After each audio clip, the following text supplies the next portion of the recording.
গতকালই ঘোষণা হয়ে গিয়েছে ভোটের দিনক্ষণ। উত্তরবঙ্গ সহ মালদহ নির্বাচন আগামী 23শে এপ্রিল। অথচ জেলায় 8 লক্ষেরও বেশি ভোটার এখনও বিবেচনাহীন বা আন্ডার এডজুডিকেশন তালিকায়। বিপুল পরিমাণ ভোটারের ভোটাধিকার এখনও নিশ্চিত নয়।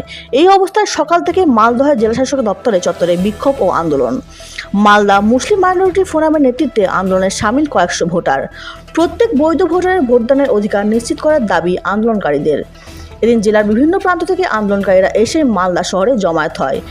এরপর প্লাকার্ড এবং জাতীয় পতাকা হাতে নিয়ে মিছিল করে জেলা শাসকের দপ্তর চত্বরে ঢুকতে গেলে বাধা দেয় পুলিশ। কালেক্টরেট চত্বরে ঢোকার গেট বন্ধ করে দেওয়া হয়। বাধা পেয়ে সেখানেই বসে পড়ে অবস্থান আন্দোলন শুরু করেন প্রতিবাদীরা। পরে সংগঠনের এক প্রতিনিধি দল মালদহের জেলা শাসকের দপ্তরে স্মারকলিপি জমা দেয়। মালদা থেকে দেবাশিস পালের রিপোর্ট, বাংলার কণ্ঠ। हमारा वोट का क्या इशू है?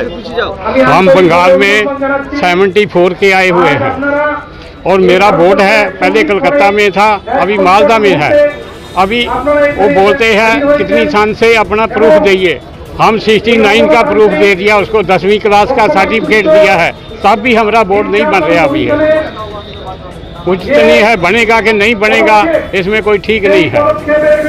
इसलिए हम आए हैं अपना वोट के लिए, अपना वोट बनना चाहिए। ভারতবর্ষের স্বাধীনতার পর এরকম একটা অভূতপূর্ব পরিস্থিতি সৃষ্টি করা হয়েছে এই নির্বাচন কমিশন।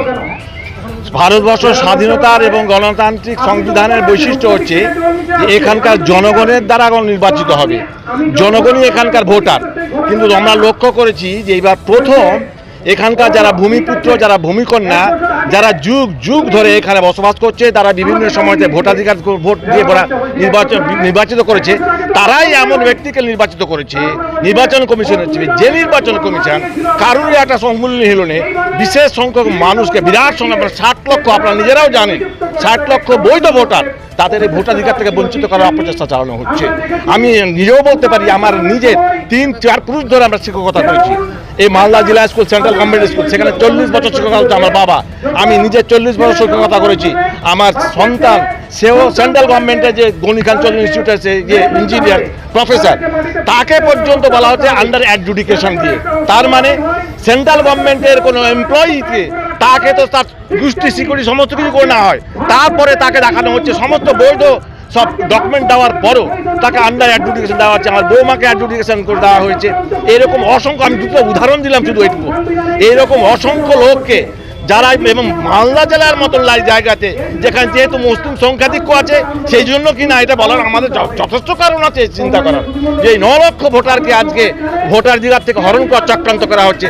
এবং লক্ষণীয় যে এরকম একটা পরিস্থিতির মধ্যে গতকালকে ভোটার শিডিউল ঘোষণা করে দেওয়া হচ্ছে। How is it possible?